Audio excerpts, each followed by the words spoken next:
Hey guys, Jake Lane with RCP America.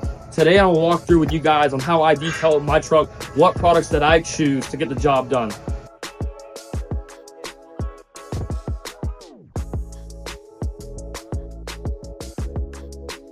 What you get with Prime Time is a product that can do it all.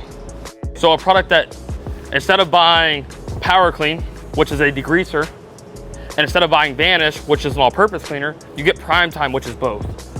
So you get a two-in-one product in a sense.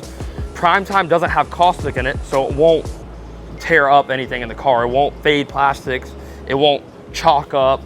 It's super safe to use. It won't damage the gauge clusters or anything plastic or the screen of your car. Prime Time won't do nothing like that. Where Power Clean is a degreaser, it has a ton of caustic in it, and it can be harmful to the interior. From the exterior of the car, degreasing the motor, to your fenders, fender wells, wheels and tires, interior as well. So you can use it on leather seats, carpet, dash, vinyl, rubber. All right guys, if you want to use the same product I use today, you can find it online. There's Washing Loss. If you're looking for a glass cleaner, there's Repel ceramic glass cleaner. Thank you guys for watching. Subscribe for more detailing videos. I'll see you guys. Peace.